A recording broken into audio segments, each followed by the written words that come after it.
Hey everyone, welcome to Disc Golf Examiner. Today we have coverage from Spirit at the Springs.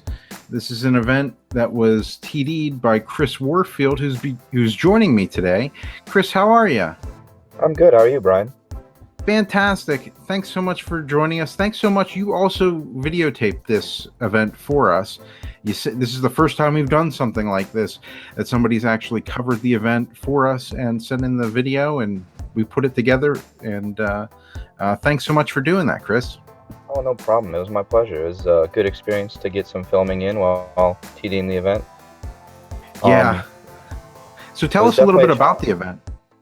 So Spirit at the Springs, the first Spirit at the Springs was last year, and it was just something me and my business partner, Nick Bacon, kind of just threw together, and we're like, end of the season event, we want to grow it into something. And then this year it just took off on us, and we were able to, with the help of a lot of people, get almost $2,500 added cash between prizes and payouts for open players. And I'd really like to thank our main sponsor, title sponsor, Giorgio's Oven Fresh Pizza, Warfield DKC, which is my father's company, Crown Point Financial for their help, Macaulay Financial for their help, and Acquire Construction for all the financial proceeds they gave to us.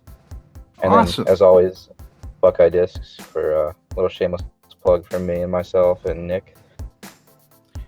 And we have some intros from the players. My name's Brad Schick, PDGA 7992 from the Columbus, Ohio area, and I am sponsored by Discraft. Steve Duros, PGA number 33595 from Columbus, Ohio. Cody Dockrill, PDGA 63240 from Akron, Ohio. Nick Schultz, 47589 from Medina, Ohio. All right, so we'll start off on hole 1, which appears to be a par 3. Anything you have to say about this hole, Chris? Hole 1 is just a nice, little easy starting hyzer hole. Nothing too difficult about this hole. As you can see, Brett has a 1-stroke lead going into round 2 over the rest of the card. And it looks like Brett has put it pretty close.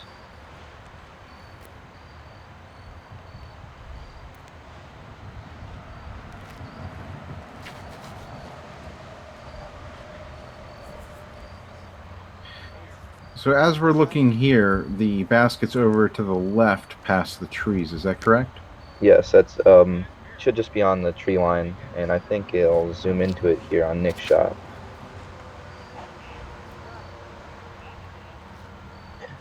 Ooh, gave it an ace run there. Very close. You can hear Cody in the background.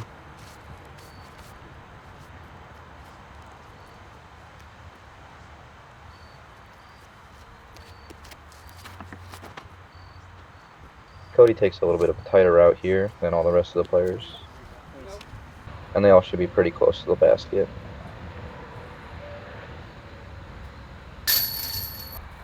So yeah, like I said, it's a pretty easy, short starting hole. Definitely a good way to, start your tournament off with an easy birdie. Definitely one you want to get. So everybody's going to take the birdie, move on to hole 2, which is a par 3, 260 feet. Looks like a pretty straight shot there. Yeah, pretty straightforward.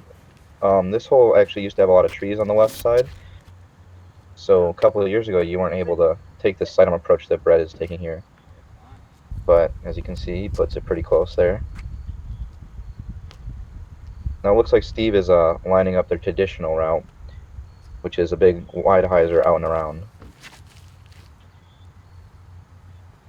Or I guess underneath. I assume he was trying to do the out and around route. Looks like he got underneath that tree enough to step up to the basket. Nick also going with the forehand. A little bit sold off though.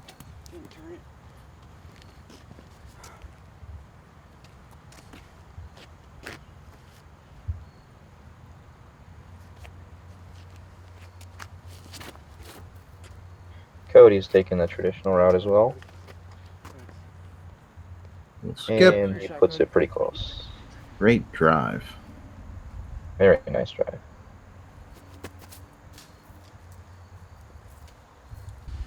A little bit short from Nick.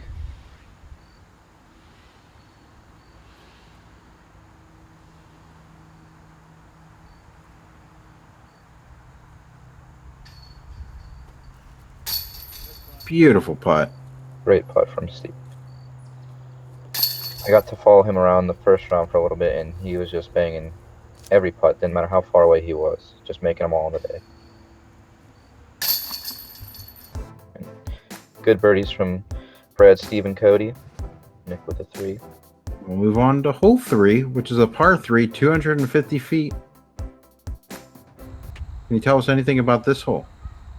So this hole is probably the most difficult hole they've played so far. Beautiful Again, skip. the trees have cleared out a little bit. Yes, gorgeous shot from Brad. That is not a line, I can assure you. He was being creative there. But it's a low ceiling shot that goes downhill, so you really have to sneak one underneath all these trees. And looks like Steve has thrown it perfectly as well.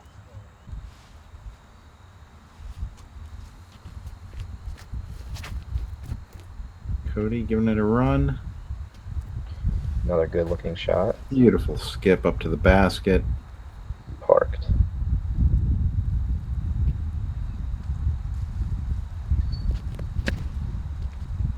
And then Nick taking the unconventional route like Brad. He'll get up there. Seems to work out for both of them.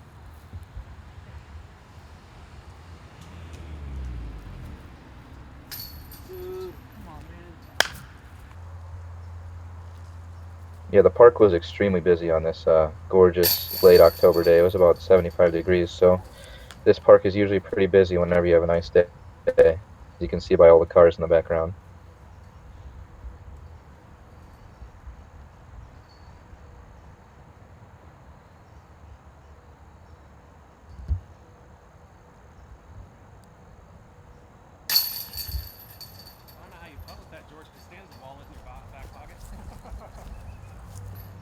Another nice putt from Steve.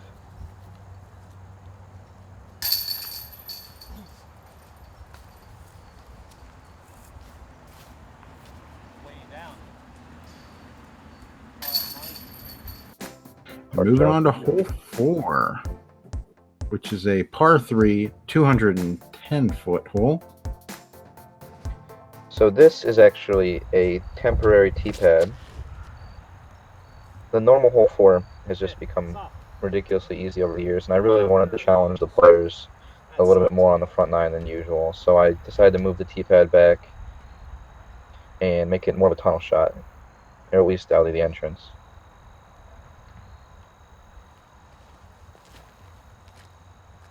Basket's just over the hill line there, as you can see. Those will be some nice drives there.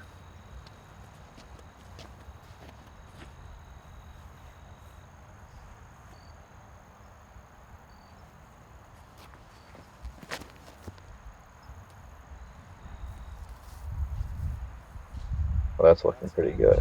Thanks, tree. That should be parked. Okay.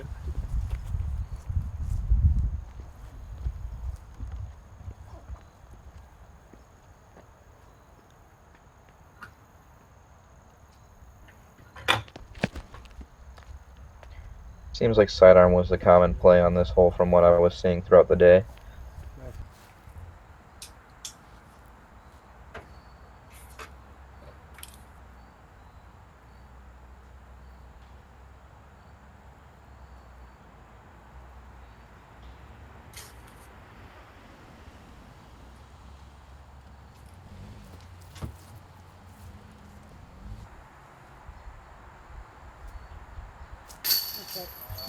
Beautiful putt Beautiful by putt. Brad. Wow.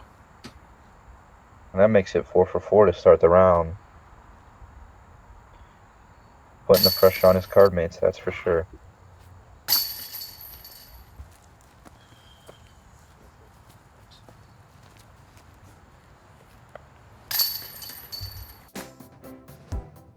And we're moving on to hole 5, which is a par 3, 240-foot hole. Brad and Cody have both started this round 4 for 4 on birdies, so great race here. Got to really sneak through that gap, and looks like Brad still got through it, even though he clipped the branch. Yeah, I think he snuck through far enough that she'd give him a look at the basket. This gap that you have to hit is probably only about 2 car lengths wide, so it's not a small, or not a big gap by any means. Ooh, Cody threading through. Gorgeous shot from Cody.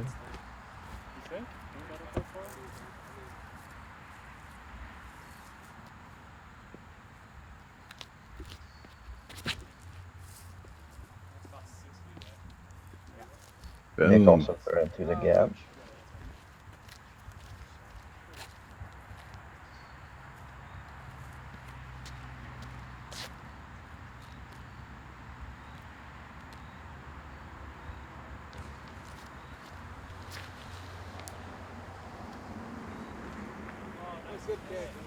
Good kick from that tree. These guys just made this gap look really easy. I can assure you it's not that easy. Yeah.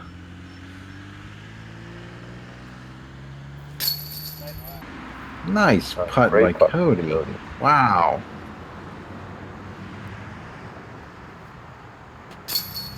Brad, of course.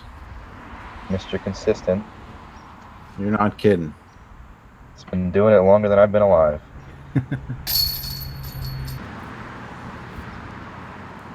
You know, I should mention that every tournament Brad has played in that we've covered, he's won. So I don't know if we're good luck for him or what, but always good to see him. We're on hole 6 now, which is a par 3, 210 feet. It's a good looking shot right there. Yeah, Brett has been one of the most consistent players in Ohio for the last 25 years, and he's been rated probably the highest in Ohio for the last 15 to 20, so definitely some tough competition whenever Brad's at your tournament. Absolutely. Great guy, too. He's also sponsored by Discraft, which most people know that. Mm-hmm. If you're an Ohio native, he kind of brought Discraft into Ohio from across the border of Michigan. Oh, just off the rim. Nick has been so close today, just can't get him to drop.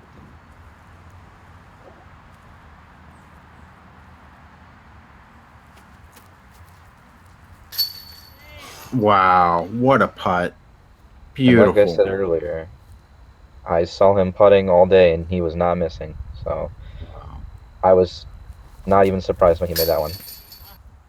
Cody, And Cody. as well. Wow. Brad's got a tree to contend with. And like it's nothing. Wow. Making it look easy today.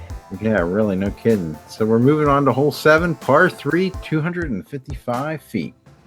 This is a windy one, huh? Yeah, it's a very weird hole, to say the least. And Brad and Cody at this point have started out 6 for 6. So that is some of the best golf I've ever seen in tournament play at this course. Wow. And this is your home course, you were saying, right? This is my home course, yeah. This is where I started 2010. So I've had a lot of experience on this course. And I still can't remember the last time I've seen somebody start 6 birdies in a row in a tournament, especially not 2 players. Nick trying to fight through those trees, just couldn't get all the way through.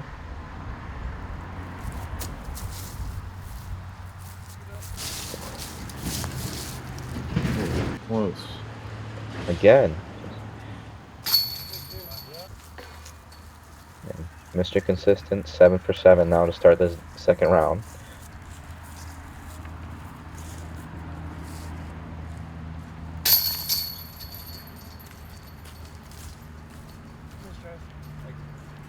Everybody else will drop in. Looks like Steve was absolutely parked there. Great drive. Hole 8, par 4, 575 feet. This one's a long one. This is the first real long hole on this course before you get moving to the back 9.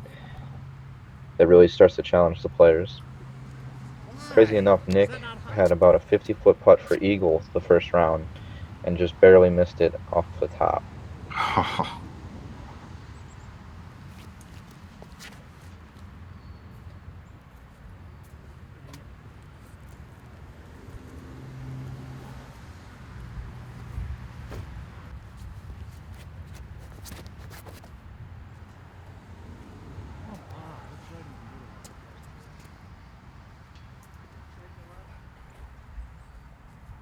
Nope.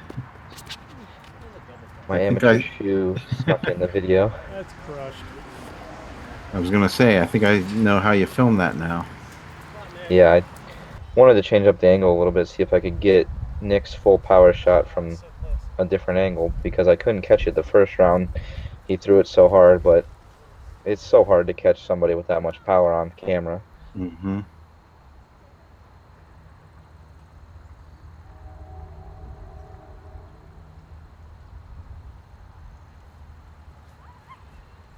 And I think he should be up there close again, with maybe another putt for eagle, if I remember correctly. I don't think there's anything up.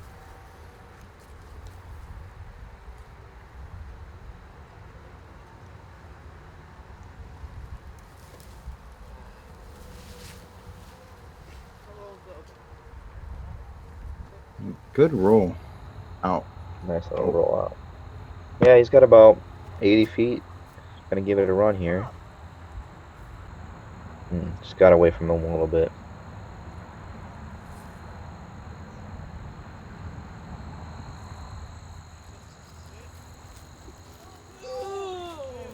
Oh, it's in by an inch. Oh, And you can very hear the play. close. That was extremely close to going out of bounds. They actually built this walking path through the middle of the disc golf course years ago, and it kind of is played as a good out of bounds for this hole. That kind of was just an open field shot beforehand.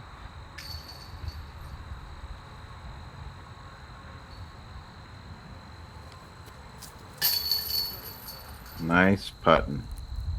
And again, Steve just putting the lights out. What the heck am I doing? Nick. Why am I doing this again and again?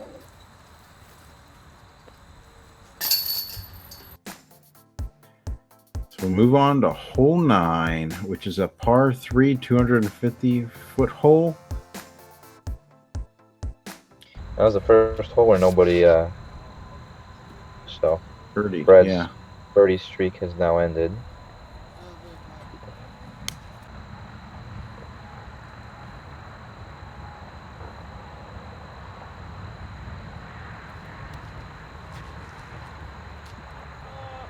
Ooh, getting sneaky. Extremely sneaky there, slipping through that little gap in the branches, making the Mando. I see there. That's the Mando there with the yellow tape, correct? Yeah, and then the sign in front of it is just to let you know that the tree is the Mando. Just so that you're not interfering with hole 1's fairway. Cody got over the road.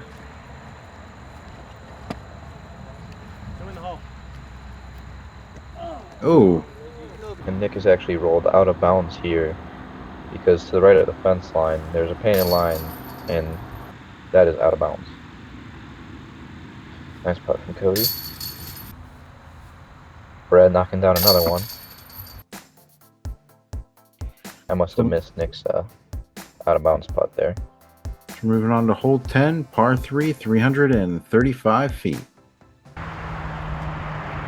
And at this point now in the round, Brad is 8 down through 9. Cody and Steve are 7 down through 9, and Nick is 4 down through 9. So these guys are really lighting things up here.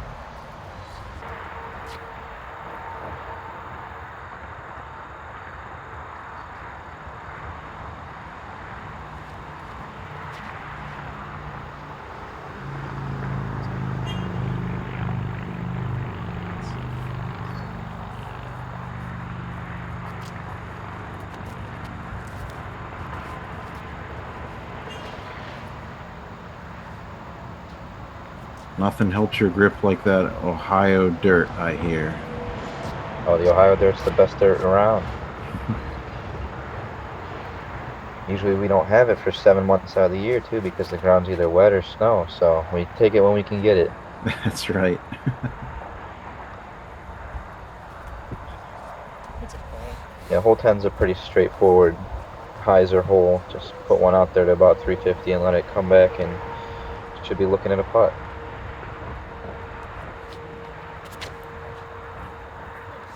Ooh. A little early for Nick there.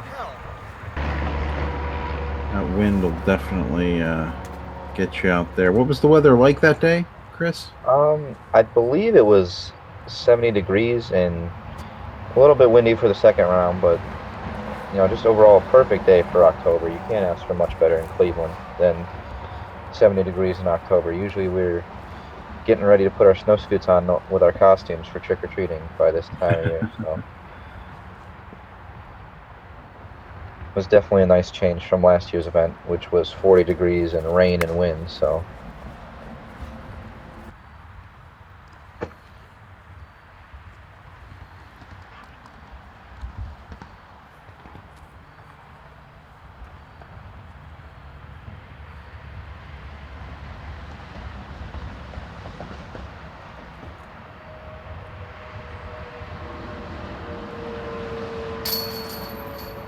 Wow. Steve again, just not missing. Taking his time, thinking it through, and just making the putts. Yeah, he's an extremely methodical player, and it's really showing with his focus making these putts. So we'll move on to hole 11, which is par 3, 340 feet. Things are starting to look tight up top too. Brad is in the lead. Steve one back of Brad, and then Cody just one more stroke back, with Nick falling off a little bit, being 4 strokes behind Cody and pace. Good shot. Good. And again, hole 11's just another 350-foot hyzer, kind of warming you up to get into the real meat of the course, which is through 17 is where things really get interesting. That was a pretty good rip there by Brad. Old man still got it. Jokingly, of course.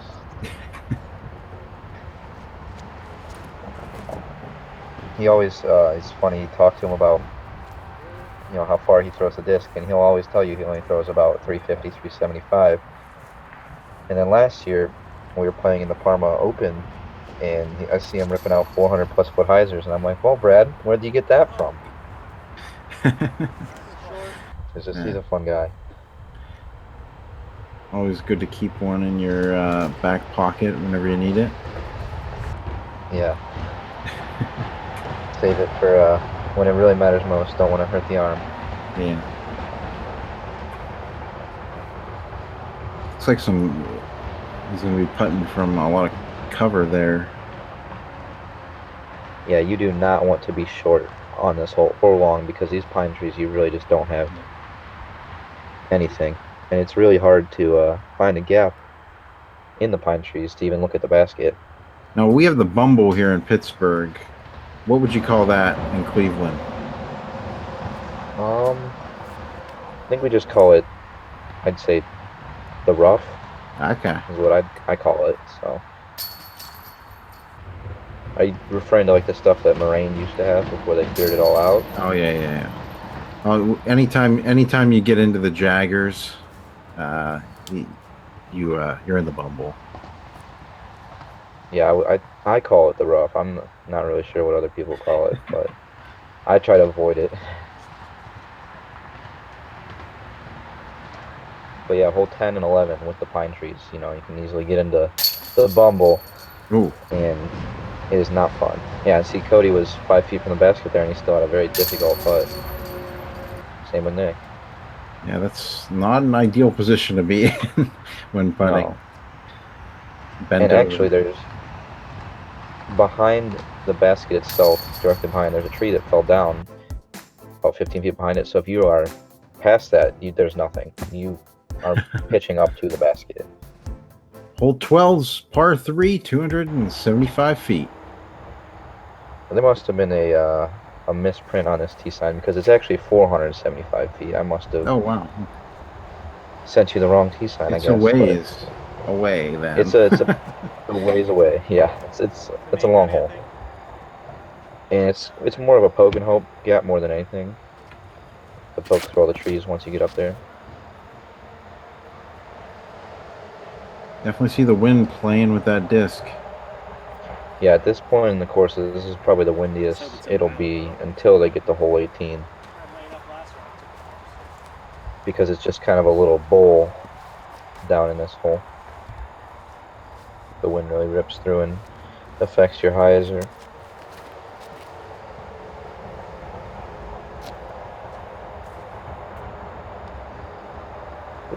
Cody's was looking to be the ideal drive until it caught that limb.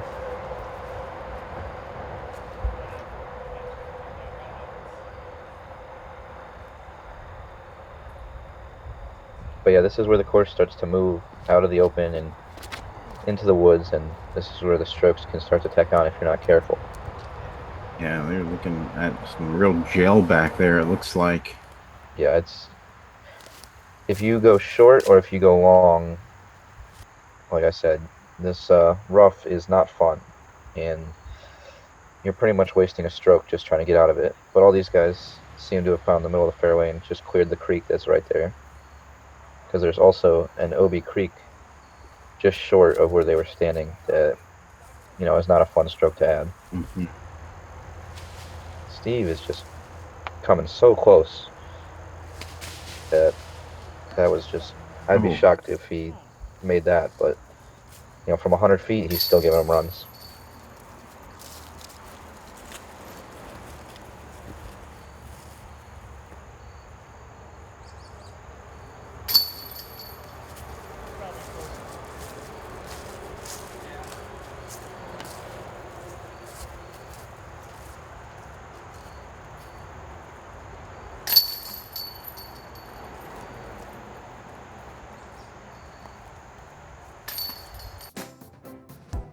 So hole 13 is a par 3, 255 feet.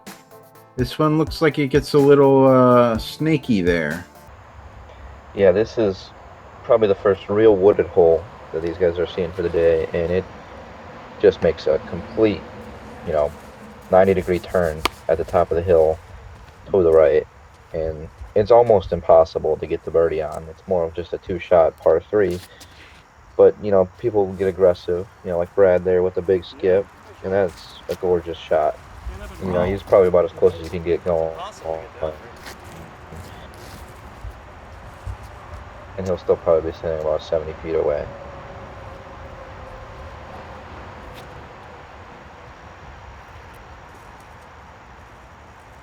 Cody with a good shot there. There's a line through the woods on the right. We're actually going to miss Nick's here because Nick went early this morning and got way up. Cody stepped in my way. I tried to move him as fast as possible. That's what we're always contending with here. Fighting the players. Videographers, yeah.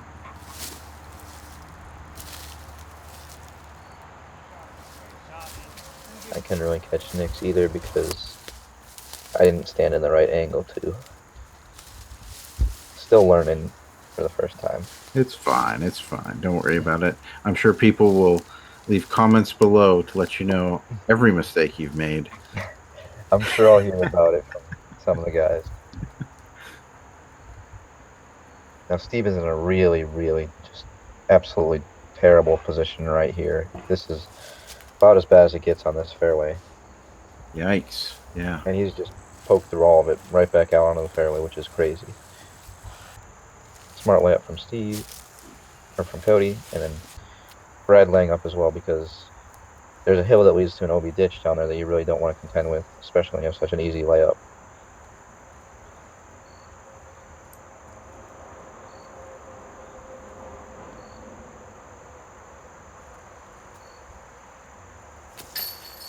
Wow. And I just had a feeling that he was going to make that. Crazy enough, I had that same feeling while I was filming this, I just knew for some reason after his upshot got out of all that crap, I was just, I don't think he's gonna miss. I think he's gonna save his par. That's one of the best par saves I've ever seen on this hole. Usually, if you're off into that stuff, you just kind of like accept it in your mind that, okay, I'm bogeying, let's move on to the next hole. The hole 14 is a par 3, 235 feet.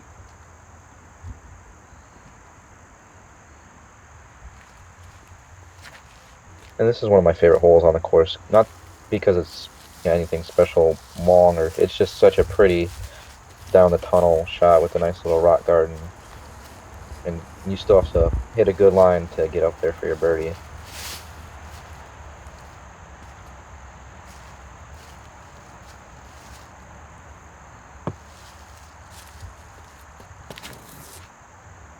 Well, Brad looks like he's got a great line to it. Gonna hit a tree there. Catches the last tree that if you miss, you're underneath the basket.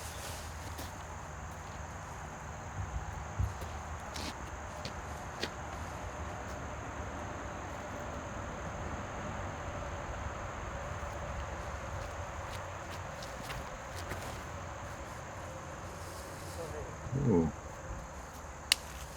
Cody catches a tree as well.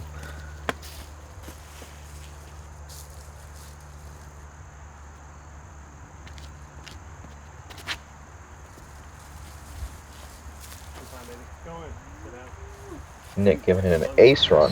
So close, too. This is such a pretty hole to give an ace run to because you can just see it going the whole way, just dead straight at it. Some of my favorite shots to watch.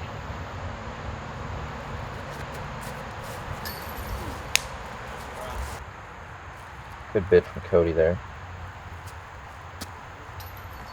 Ooh. Brad just tickling the chains. Little miscue from Brad there.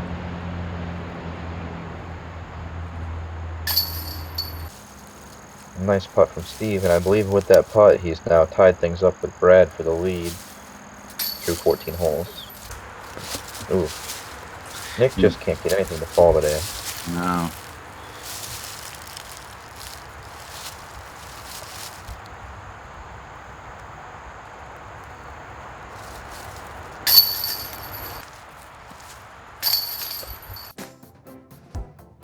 So hole 15 is a par 3, 385 feet. Looks like you got a swamp to contend with there on the right. Usually, not much of a swamp this time of year because everything's so dried out, but it is not fun if your disc is kicking off to that right. It's pretty much gone, so hopefully we won't see anybody looking at that during this round. Ooh, sneaking through those trees. Wow. Yeah, and he caught the last tree that could have stopped a great shot, but it was a gorgeous looking drive. I take that back. This is actually probably my favorite hole on the course because it's the best hole on the course in my opinion. Even though it's not that long, you have to really hit a nice hyzer line through these tight woods. Yeah, it definitely doesn't seem like it's an easy shot to pull off. Not by any means.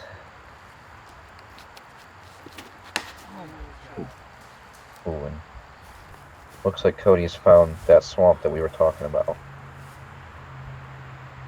I believe he is OB.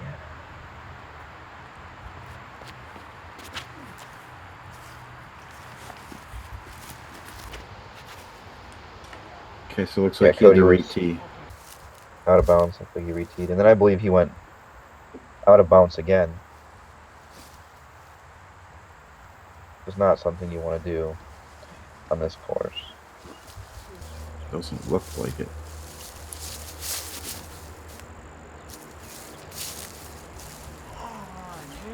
Well, air bounce there for Nick.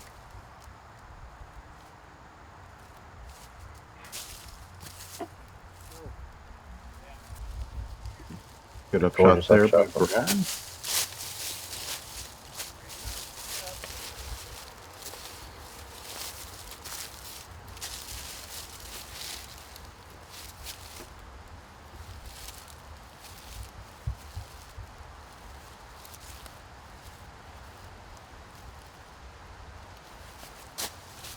At this point, I was expecting this one to go in too. They can't all go in. The way he was putting, it seemed like they could have. Yeah, right. Dude, I'm yanked. Just off the rim there too.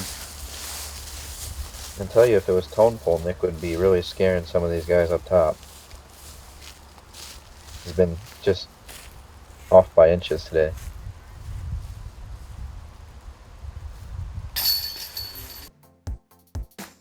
All right, so we're moving on to hole 16, which is a par 3, 330 feet. Fred and Steve still tied at the top, going in the 16th hole around 7 that Cody just took really kind of ruins his chances of running for the lead, but you never know. Still a few holes left. I believe he was only a stroke or two back of them going into that hole, so.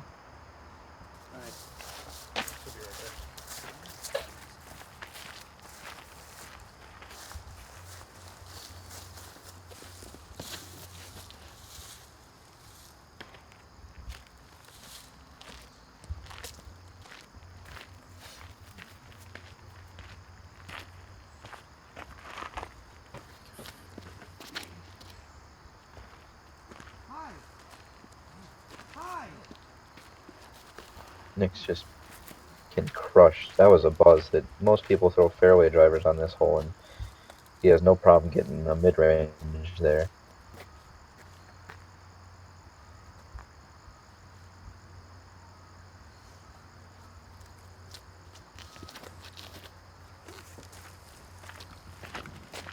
Cody,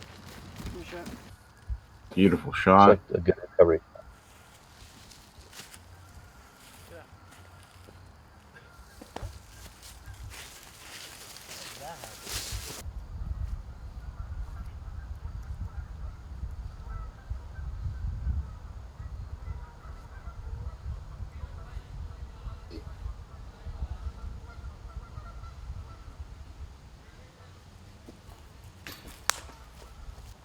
Just a little shy there. Good run.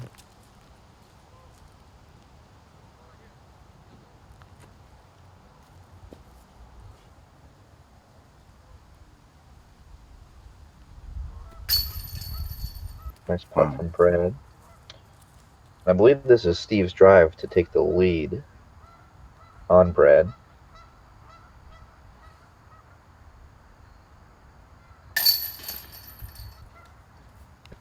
Beautiful putt there for a birdie. So this will be hole 16A.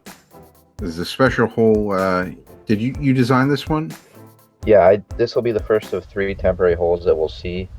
And this is a one we've been using in all of our tournaments for the most part. And it was used back in the Summit Open in 2013, which is where I got the idea from. And we wish we could put a permanent hole here, but this is that's a Memorial Peninsula, so we can't really put anything out there. But we do like to use it during tournaments. And gorgeous very shot from beautiful. Steve there. It's a really nice looking hole. Very scenic looking hole, and that's why I really like to use it. And it is, by any means.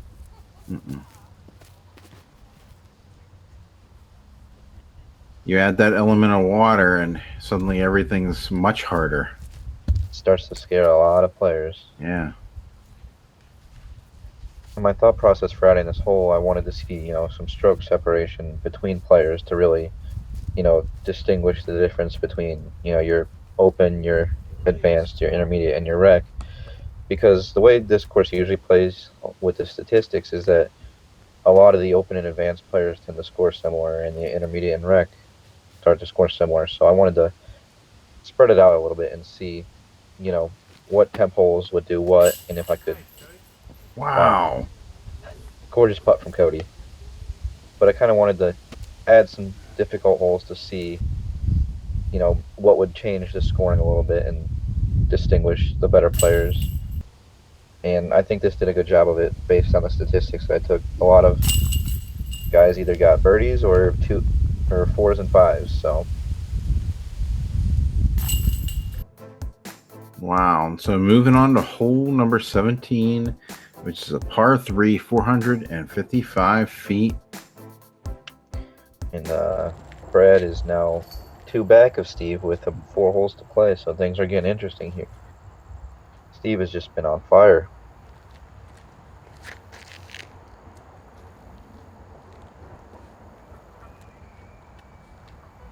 A nice, safe, smart shot from Steve. Out of bounds creek on the right that you can't really see because it's along the wood line, and then this path is out of bounds. So there's a lot of OB on this hole, and trouble to get into. Another beautiful looking hole there. Looks like you have the lake or over there to your left. Yeah, the lake it's a really nice looking lake, and Nick's drive actually gets stuck up in the tree here. I don't know if I sent you the footage of that, but it gets stuck in the tree, and we took about 10 minutes to get down. But this Well, we'll park find has out here in a minute. I guess we will. This park has a nice long walking trail, as you can see, that surrounds the lake, and it's about 2 miles long. And this lake just has so many scenic views and picturesque scenes to it, and it's really just a gorgeous park to be at. So, especially in the fall when you have those leaves falling like they are right now. Yeah, it makes for some really great looks.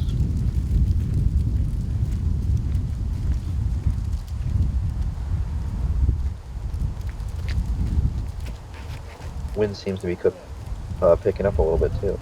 Ooh, Cody's trying to get that to flip a little harder. And that is trouble over there. That is not where you want to be. I'm going to call that the Bumble. That would be the Bumble. We have a specific name for that spot on this course. We call it the Devil's Den. So, yeah, Yep. I guess I did put the footage in there. There it is. Yeah, you can probably find That's way up there too. You're not getting that back. way up there. We actually managed to get it down after about 10 minutes. So Oh my gosh. Brad and Nick and Cody all throwing rocks and whatever they could find up there.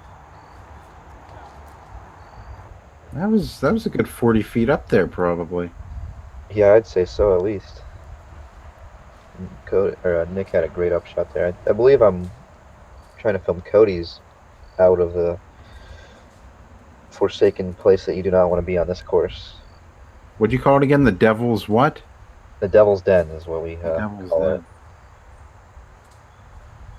There's been some other less appropriate names for it over the years, but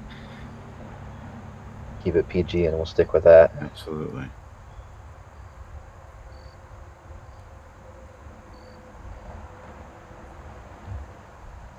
I believe he'll be throwing. Oh, there it is. Yep. So he should be about 40 feet away in some more bumble. It's spreading.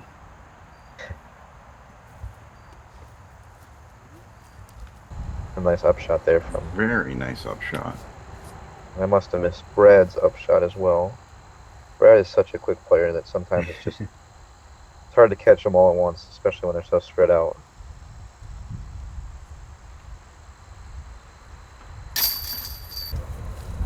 Great 3 save from Cody there.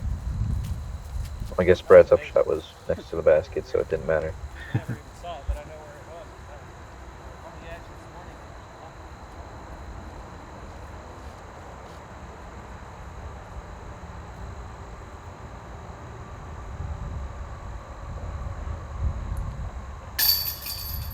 Wow. Beautiful putting. As we move on to hole 17B, which is another one of the holes that you made up there, Chris. What do you have to say about this hole? So this is just pretty much a wide open hyzer.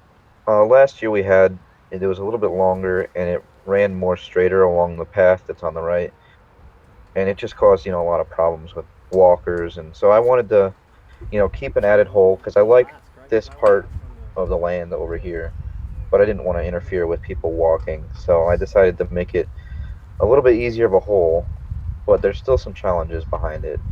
It slopes down, so you can definitely get rollaways, and there's a few trees out there. So, but this isn't exclusive for this tournament.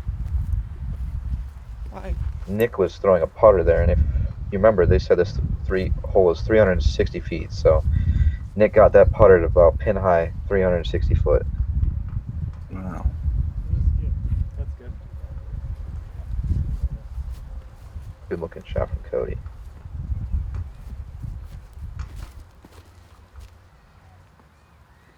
Brad giving it a good rip. Taking a real wide right. That Looks like it hooked really up. good. Yeah, it probably got a good skip too. Beautiful putt. There we go. Now he's dialed Fantastic. in. Yeah. He went putter birdie on a 360 foot hole. Don't hear that too often. Definitely not.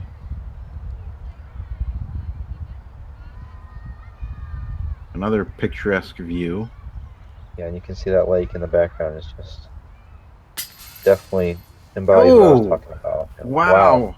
That was, I think he owes that basket a little bit of money there. That was an Yeah, that was an amazing catch. that was the first part of the day too, where I was like, "Oh wow, he finally missed," and then it decided that it wasn't gonna miss. Yeah.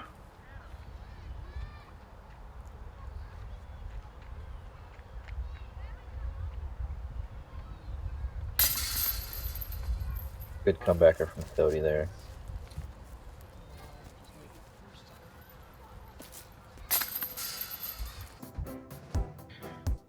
We'll go to 17C. Great jobs there by Brad, Steve, and Nick with those birds. Yeah, this is probably my favorite added hole just because of the lake effect. You know, you have a little bit of pressure because you have to swing it over the lake if you want to get really close for the birdie. And yeah, Brad is 2 back of Steve with 2 to play, so he's gonna make a move. This is the time right here. Yeah.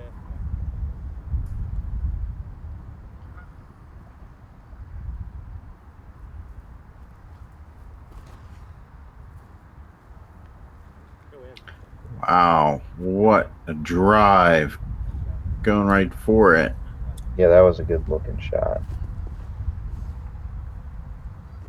And this is one of those moments where Brad's got to whip out the big hidden power that he's got, and looks like he's put it up there as well.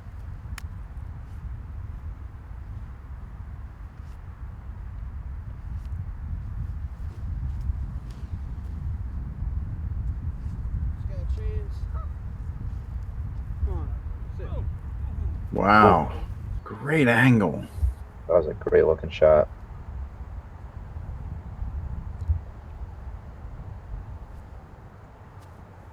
Does he do it? Oh, No. He's finally missed from inside in 70. yeah, right. Oh. No love from the chain stars for Brad. Once again, that that water gets in your peripheral and you just start thinking about it. Definitely gets the nerves going. And yeah, as you can see in the background right now, that lake just goes and goes, and it's just There's it's some just a wind gorgeous coming off scene. of that too. You can tell. You can see from the water. And Nick actually thought that Brad's putter was his drive, so he was about to go and putt from Brad's putter, and then he realized his drive was sitting over here.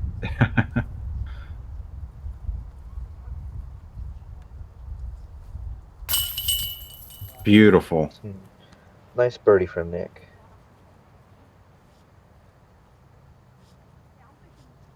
And this is Steve to kind of just seal things up here, and 2-stroke lead with 1 hole to play.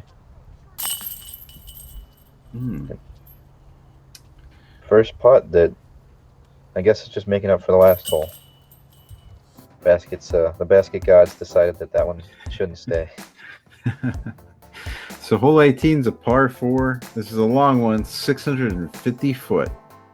And this is the last hole of the tournament here, and just an absolute crush of a hole too. Gonna save your arm for this last hole. Nick has just smashed one out there. I don't even know where it is. I assume it's 500 feet plus, so. But yeah, Brad and Steve are really have a battle. One stroke back is Brad and looking to put a move on the last hole.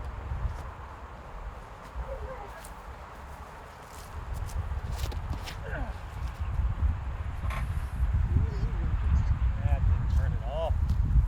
That's a nice looking shot right there. Yeah. Yeah, it didn't. This is more of a tailwind this round, I think.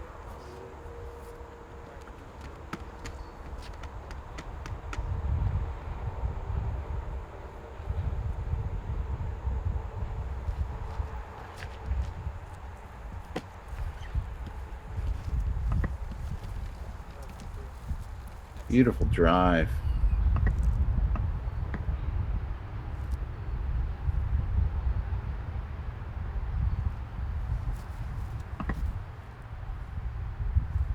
All right. Boom. Great upshot. Brad now. Push down. Oh, Hoping to get that disc a little further down. Oh, great upshot there by Brad. And he's done all he can do to this point to put the pressure on Steve.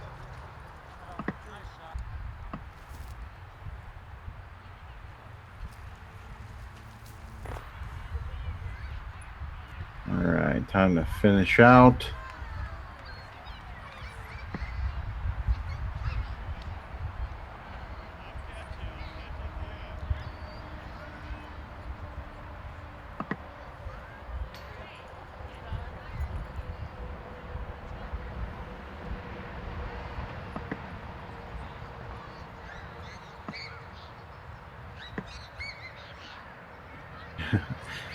It's going to be really break your concentration with the playground there on the other side of the hole. Yeah, it really plays into the nerves of the, your last hole, you're up by 1, and you gotta test your putt to, win the tournament. And there's kids running around in your background. Well, I guess we can't be too overconfident to think that the whole world needs to stop for us playing either. Yeah. Sometimes you just have to putt with that extra annoyance. So looks like the final here, Steve with a 22 under, Brad with 21, Cody with 16 under, and Nick with 15 under. And Steve and Brad really just tore this course up today, and I was not expecting this low of scores for this tournament. I was expecting, 16, 17 under to take it on the day, and Steve's with his 12 down second round just really, I'm gonna have to make the course harder for next year. That's all I can really say. I'm gonna have to find a way to challenge you guys. That's right. You gotta make these guys work for it. Yeah. See what I can do. Longer added holes, more out of bounds. Really make them work for that 12 down. Absolutely. Congratulations to Steve. Great play all tournament. Great putting. And I think Brad mentioned to me at the tournament that was like his 11th or 12th in a row B tier where he came runner up, and then I think he won a B tier the next week. So good for him as well. Good showing from the locals, Nick and Cody. So. Yeah, absolutely. And we've actually got to cover Cody before, so it was really good to see some familiar faces there on the card. Looks like you guys have a really nice community there for disc golf in Ohio. How are things going in that area? Are you guys? I know you guys already have a bunch of different courses. Anything new coming up? Anything new news-wise?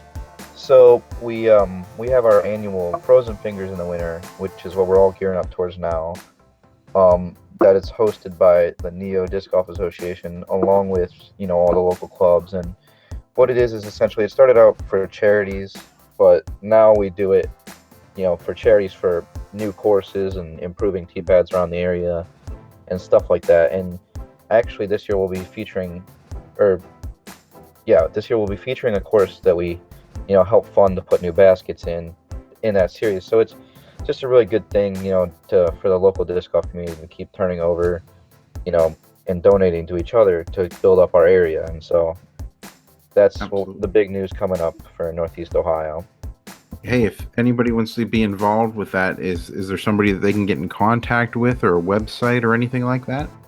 I don't believe there's a website. We do have a Facebook page, which is Northeast Ohio Disc Golfer Neo DGA, and Bill Vaughn, get in contact with him. Scott Campbell, Alex Colucci, those guys all point you in the right direction if you're interested in, playing the events. We have the schedule on our Facebook page, and it's plastered over the disc golf scene.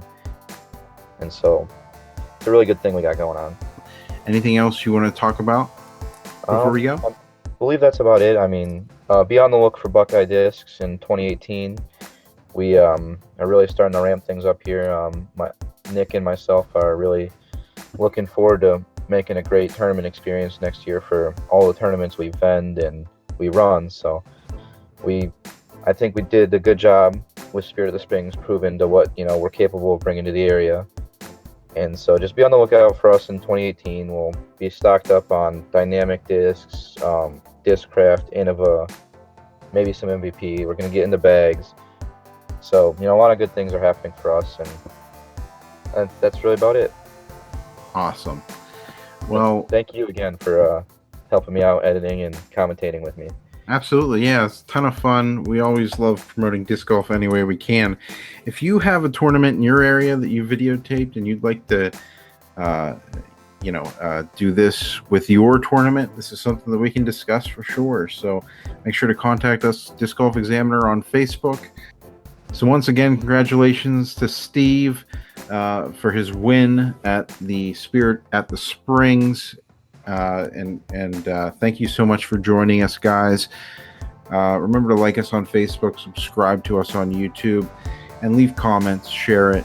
We love it whenever you guys interact with us. So until next week, keep banging those chains.